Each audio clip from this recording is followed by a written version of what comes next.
Bonjour à toutes et à tous, c'est RK. Aujourd'hui, nous nous retrouvons dans la 85e partie du cours sur les espaces topologiques. Donc aujourd'hui, nous allons nous intéresser à l'espace de Lindelof, volet 5. Rentrons alors dans le vif du sujet. Donc soit ET, un espace topologique avec E non vide. Donc démontrons que T2 de ET et T3 de ET et ligne ronde de ETE impliquent que E appartient à P comp ronde de E. Donc supposons que T2 de ET et T3 de ET et ligne ronde de ETE sont vérifiés. Donc soit OI pour I appartenant à grand I appartenant à T puissance grand I tel que E est inclus dans l'union pour I appartenant à grand I des OI. Donc pour tout X de E, il existe I appartenant à grand I tel que X appartient à OI. Nous pouvons alors constituer une famille IX pour X appartenant à E appartenant à grand I puissance E tel que pour tout X de E, X appartient à OIX. Continuons la démonstration. Donc nous savons que T3 de ET est vérifié. Donc pour tout X de E, OIX est un voisinage de X. Donc pour tout X de E, il existe U un voisinage de X tel que l'adhérence de U est inclus dans OIX. Donc soit X appartenant à E quelconque. Donc il existe U un voisinage de X tel que l'adhérence de U est inclus dans OIX. Et il existe P appartenant à T tel que X appartient à P qui est inclus dans U. Et donc l'adhérence de P est inclus dans l'adhérence de U qui est inclus dans OIX. Donc X appartient à P qui appartient à T et l'adhérence de P est inclus dans OIX. Donc pour tout X de E, il existe P appartenant à T tel que X appartient à P, et l'adhérence de P est inclus dans OIX. Nous pouvons alors constituer une famille PX pour X appartenant à E appartenant à T puissance E, tel que, pour tout X de E, X appartient à PX qui est inclus dans l'adhérence de PX qui est inclus dans OIX. Poursuivons la démonstration. Donc E est inclus dans l'union pour X appartenant à E des PX qui est inclus dans l'union pour X appartenant à E des OIX. Or, nous avons ligne ronde de ETE. Donc il existe grand J inclus dans E tel que cardinal de grand J est inférieur ou égal à LF0 et E est inclus dans l'union pour X appartenant à grand J des PX qui est inclus dans l'union pour X appartenant à grand J des OIX. Donc il existe phi une application de N dans grand J tel que pour tout X de grand J, il existe N appartenant à N tel que X est égal à phi de N.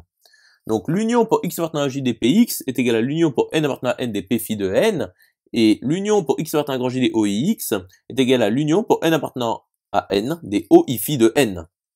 Donc E est inclus dans l'union pour N appartenant à N des P phi de N qui est inclus dans l'union pour N appartenant à N des OI phi de N. Donc soit la famille WN pour N appartenant à N appartenant à P2 puissance N telle que W0 est égal à OI phi 0 et pour tout N de N étoiles, WN est égal à OI phi N privé de l'union pour K appartenant à l'intervalle des entiers 0 N-1 des adhérences P phi de K.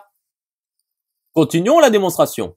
Donc, montrons que pour tout n de n, Wn appartient à t et Wn est inclus dans O phi de n. Donc, W0 est égal à O phi de 0 qui appartient à t. Donc, soit n appartient à n étoile quelconque. Donc, Wn est égal à O phi de n privé de l'union pour k appartenant à l'intervalle des entiers 0 n-1 des adhérences p phi k qui est inclus dans O phi n. Ce qui est égal à O phi n inter l'intersection pour k appartenant à 0 n-1 des e privés de l'adhérence P phi K qui appartient à T car intersection finie d'ouvert. Poursuivons la démonstration. Donc considérons Hn pour n appartenant à P2 puissance n tel que H0 est égal à OI phi de 0 et pour tout n de n étoiles, Hn est égal à OI phi de n privé de l'union pour k appartenant à l'intervalle des entiers 0 n-1 OI phi de k. Donc montrons que l'union pour n appartenant à n des Hn est égale à l'union pour n appartenant à n des OI phi de n. Donc voyons l'inclusion directe. Donc soit X appartenant à l'union pour N appartenant à N des Hn quelconque. Donc il existe Q appartenant à N tel que X appartient à HQ. Donc cas numéro 1, Q est égal à 0.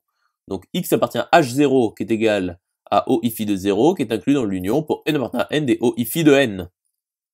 Continuons la démonstration. Donc voyons le cas numéro 2 lorsque Q appartient à une étoile. Donc X appartient à HQ qui est égal à OI phi de Q privé de l'union pour K appartenant à l'intervalle des entiers 0Q-1 OI phi de K qui est inclus dans OI phi de Q qui est inclus dans l'union pour N appartenant à N des OI phi de N. Donc X appartient à l'union pour N appartenant à N des OI phi de N. Donc voyons l'inclusion réciproque. Donc montrons d'abord que pour tout N de N, l'union pour K allant de 0 jusqu'à N de OI phi de K est égale à l'union pour K allant de 0 jusqu'à N des HK.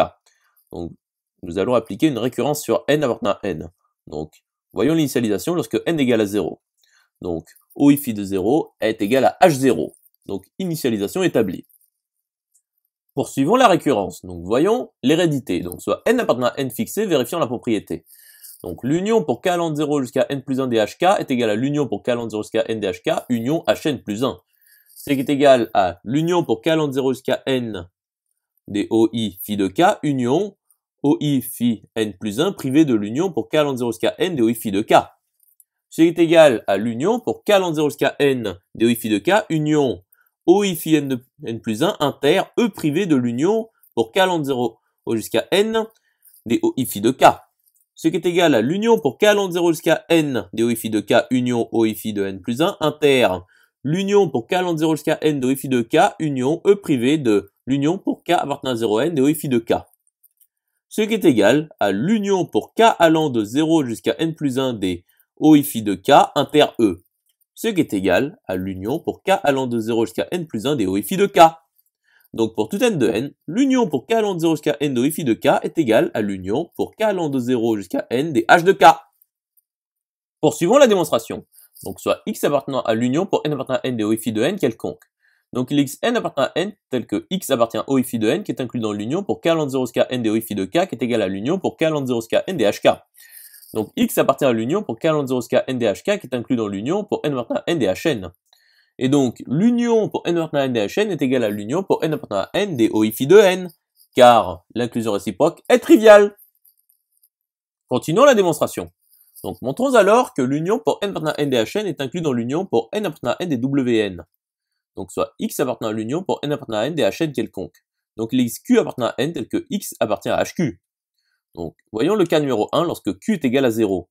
Donc x appartient à h0 qui est égal à OI phi de 0 qui est égal à w de 0 qui est inclus dans l'union pour n appartenant à n des wn. Intéressons-nous alors au cas numéro 2, lorsque q appartient à une étoile.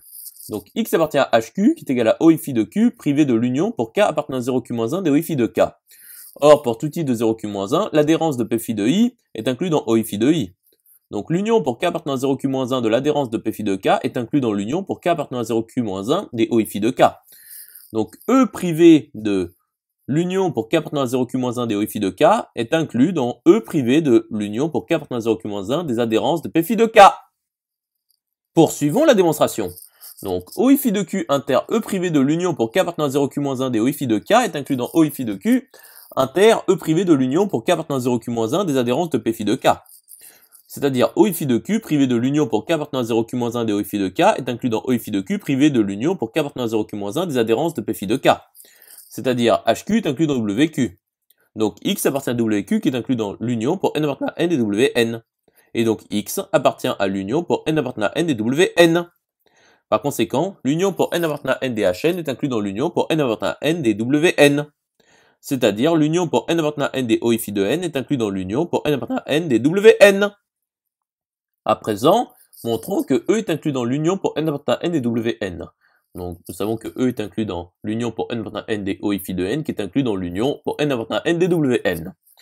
Donc nous savons aussi que pour tout n de n, wn est inclus dans OI phi de n. Donc montrons alors que wn pour n appartenant à n appartient à LF ronde de ET, c'est-à-dire que la famille wn pour n appartenant à n est localement finie. Donc sur x appartenant à E quelconque. Donc x appartient à l'union pour n appartenant à n des p phi de n. Donc il existe q appartenant à n tel que x appartient à p phi de q qui appartient à t. Donc p phi de q est bien un voisinage de x. Montre donc que pour tout j de n inter q plus 1 plus l'infini, p phi de q inter wj est vide. Donc soit j appartenant à n inter q plus 1 plus l'infini quelconque.